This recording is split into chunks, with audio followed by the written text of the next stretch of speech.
საუკუნეების განმავლობაში ქალაქი სუჭოუ განთქმული იყო აბრეშუმით, ბაღებითა და არხებით.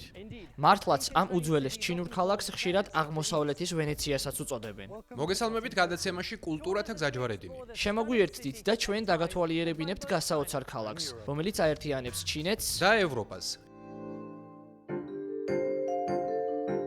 შანხაიდან 100 კილომეტრის მოშორებით მდებარე ქალაქი სუჭოუ ერთ დროს ჩინეთის იმპერიის ბიუროკრატიული ცენტრი იყო. ეს არც არის გასაკვირი, რადგან ამ ქალაქმა ძალიან დიდი როლი ითამაშა ჩინეთის ისტორიისა და კულტურის ფორმირებაში, მათ შორის გამორჩეული სამზარეულოსიც. მოგვიანებით გავეცნობი თუ როგორ ამზადებენ სუჭოუს ყველაზე ტრადიციულ კერძებს. ამ соуს არაჩვეულებრივი სურნელი აქვს. ამასობაში კი მე გავარკვევ თუ როგორ უღებს კარს ეს ქალაქი ევროპის დახვეწილ კულინარიულ ტრადიციებს. ასე მგონია საფრანგეთში ვარ. შესაძლოა. როგორც წესი, ჩვენ გადაცემის მსვლელობისას მსოფლიოს სხვადასხვა წერტილში ვიმყოფებით, მაგრამ დღეს პირველად ვართ ერთად ორივე და მინდა გითხრათ, უბრალოდ არაჩვეულებრივია. ბოლოს და ბოლოს რომ შევხვდით. მართლაც, კეთილი იყოს თქვენი მობრძანება ჩინეთში, სუჭოუში და მე ძალიან მიხარია, რომ თქვენ ბოლოს და ბოლოს საკუთარი თვალით ნახავთ ყველაფერს. ძალიან კარგი. აბა, წავედით. მოგვიანებით შევხვდებით.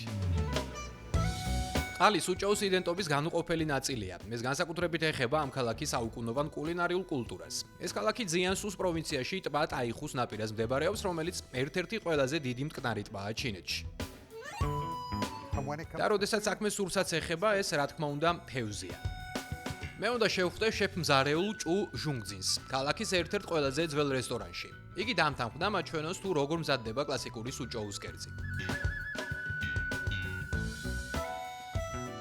აბა შეფ, დღეს რას ვაკეთებთ? დღეს თქვენთვის მომამზადებ ადგილობრივ გამორჩეულ კერძს, ციყვის ფორმის მანდარინის თევზს. ავიღო ერთი ცალი. ეს კერძი პირველად იმპერატორ ციანლუნისთვის მოამზადეს დაახლოებით 400 წლის წინ. მალე მივხვდი, რომ შემზარეული ჩემი თევზის დამუშავების ოსტატობით მოხიბლული არ იყო. აი ასე დაჭერი, ძალა გამოიყენე. აჰა, გასაგებია. აი ნახე, ასე ვაკეთებთ. კარგი?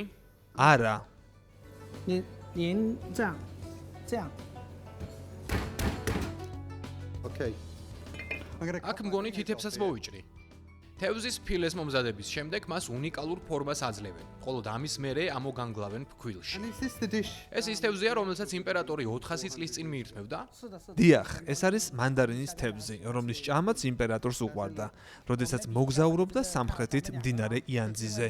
მოდი შევადაროთ, რადგან შენს ნახელავს ცოტა ხელის შევლება სჭირდება. მომზადებისას თევზს ჯერ წვავენ და მერე ტომატის სქელი соуსით ფარავენ. წარმოუდგენლად კარგია. შეფ, ულამაზესია. დიდი მადლობა.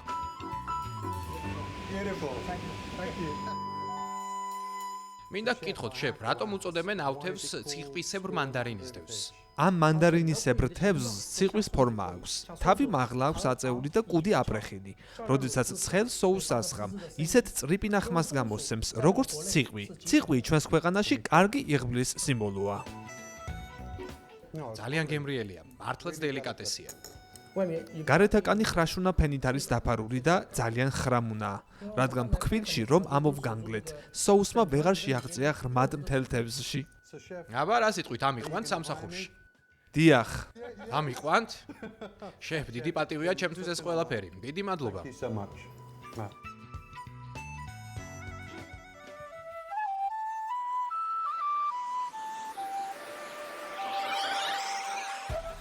სუჭოუ განთქმულია თავისი ისტორიული სანაოსნო გზებით. თუმცა ამ ქალაქს თანამედროვე სიცოცხლის სავსე სულიც აქვს, რომელიც საერთაშორისო შემოქმედებით ტალანტებს იზიდავს. ჯილდოების მფლობელმა ნამცხრების ოსტატმა ფრანგმა შეფმზარეულმა დევიდ ალვესმა აქ საკუთარი ბიზნესი გახსნა. დღეს ის მაჩვენებს თუ როგორ უნდა მომზადდეს მისი ერთ-ერთი სახელგანთქმული დესერტი მაჩას ბაფთა. დევიდ, როდესაც ვსაუბრობთ იმ რეცეპტზე, რომელიც საფრანგეთიდან ჩამოიტანეთ ჩინეთში, ამ რეცეპტებს აქაურ გემოვნებას უსადაგებთ? ითვალისწინებთ აქაური ჩინელი მომხმარებლის გემოვნებას? რა თქმა უნდა, ნაკლებ შაქარს ვიყენებთ. რატომ? იმიტომ, რომ ჩინელებს არ უყვართ ტკბილი. რას ფიქრობთ ამაზე? ჩემს საკუთარ მაღაზიაში საფრანგეთში. როგორც წესი ნაკლებ სიტკბოს ვაძლევ. ჩვენს მომხმარებელს ასე ურჩევნია. რა საინტერესოა? რა იქნება შემდეგი ნაბიჯი? შეგვიძლია ხილფაფა წაუსვათ ბისკვიტს. აი ასე. Some like this. Okay. So, what do you think is the most? თქვენი აზრით რა არის ნამცხვრის მომზადებისას ყველაზე რთული? რომ ყოველთვის ერთნაირი გამოგვივიდეს ყოველ ჯერზე. გინდა სცადო? დიახ, მინდა.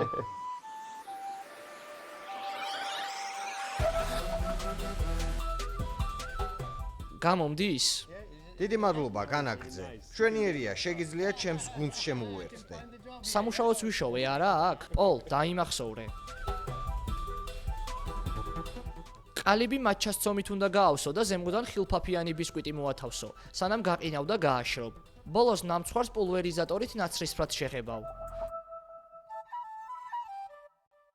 It looks like ისე გამოიყურება თითქოს ჩინეთით იყოს შთაგონებული. დიახ, ეს ნამცხვარი ფორმით სუჭოუში სახლების გადასახურ კრამიტებს გავს. განსაკუთრებით ფერი. Actually was the color too. I see. ნამდვილად, შეიძლება უკვე გავსინჯოთ ნამცხვარი? დიახ, მიირთვით. ნახეთ როგორი ყოფილა, ფორთოხლის ხილფაფა ჰქონია. Gem, the orange gem, პორტოხლისა და ჟოლოსი. raspberry gem is inside. ჟოლოც ხილფაფის შიგთავსი აქვს. ზემოდან მუსიადებს. საოცარია. ამით ავიღო? თითო უკმა მოჭერი. Oh. Well, this is wonderful. საოცარია. დიდი მადლობა რომ გამიზიარეთ თქვენი ნამცხრების ზოგიერთი საიდუმლო რეცეპტი. და მართლა, ერთი ნაჭერი მეგობარს მინდა წავუღო. შეიძლება? რა თქმა უნდა. Yeah? You should.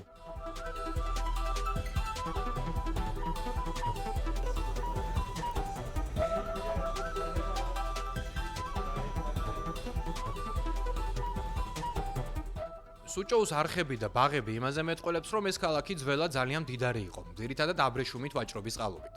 ეს აბრეშუმი ჩინეთის საზღვრებიდან ძალიან შორს მიჰქონდათ. ქალაქის დათვალიერებისა და მისი სამზარეულოს გაცნობისთვის ნავზე უკეთესი გზა რა უნდა იყოს? იგორ, წარმოგიდგენია, სად შევხვდით? ვიცი და რაღაც სრულიად განსაკუთრებული მაქვს შენთვის. მოდი შევიდეთ. წავიდეთ. აბა როგორ მოგწონს ჩემი ნავი? ძალიან მომწონს, არაჩვეულებრივია. შიგნით კიდევ უფრო მოგეწონება. Inside. აბა პოლ, როგორი დღე გქონდა? დიდებული დღე იყო, უნდა გამოვტყდე, რომ ძალიან სასიამოვნო იყო ჩინეთში ჩამოსვლა და ასეთი მშვენიერი ქალაქის სამზარეულოს გემოების გასინჯვა. ეს კიდევ უნდა გავიმეოროთ. კარგი, თუმცა შემდეგში ასეთი შეხვედრა იქნებ ევროპაში მოვაწყოთ. მგონი დროა ორივე დავემშვიდობოთ მაყურებელს სუჭოუდან. მომავალ შეხვედრამდე, ნახვამდის. აპირებ გამასინჯო ეგ ნამცხვარი თუ არა? ბოდიში, სულ დამავიწყდა. საოცარი ნამცხვარია. Amazing.